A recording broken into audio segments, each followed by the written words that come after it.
Okay, now listen. So you see it there.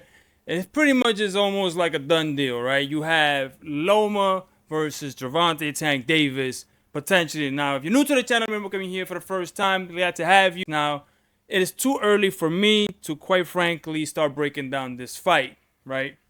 You have two guys who are exactly the same size, coming up from exactly the same weight classes, right? Actually, Loma might be fighting above his weight class, and you can tell by him having some struggles with some fighters that he shouldn't have been struggling with.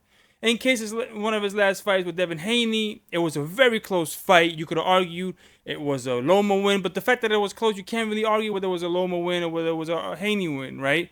Because it was a close fight. Haney did get a little hurt in that fight. Loma does have popping angles, but it is what it was. Okay. Gervonta Tank Davis in his last fight knocked the crap out of Ghost Martin. God, he had him sleep, right? At the 14-month layoff, right? Even if you don't think that Ghost was that guy, it was a 14-month layoff, right? So you got to think about that, right? It's 14 months. He came, and like always, he was behind in the fight. Most times, Gervonta Tank Davis is. That was weird, but in any event, that really took me off guard.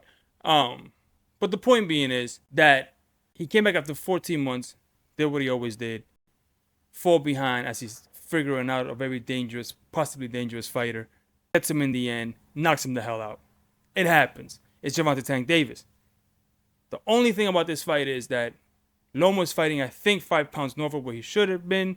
Test himself. That's what fighters do. And it might be too late, right? I think the wars that Loma has been in versus the non-wars that Gervonta Tank Davis hasn't been in, seeing how Gervonta Tank Davis is very, very, very talented fighter, versus a very, very highly skillful, talented fighter in Loma.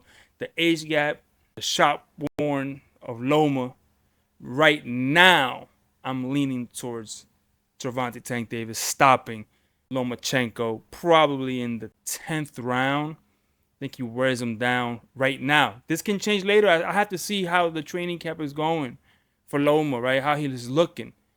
And because if you remember with Ghost, Tank was backflipping at the weigh-in. He was happy. He's great at 135. He's in his zone. Beat Loma, go to Shakur. But let's still concentrate about Loma right now. I think it'll be a great fight, though, for about 7 or 8 rounds. Great fight because Loma will pull ahead early. Gervonta late. So right now, my people, I'm telling you just right now. Remember, in this channel, I called Matias. I knew that was going to be the thing.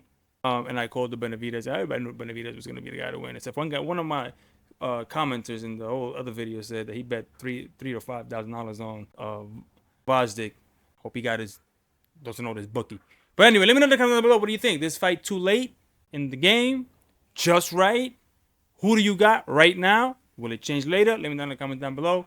Again, like and subscribe. Please help the channel out grow. And I'll see you in the next video. And I'm out. Peace.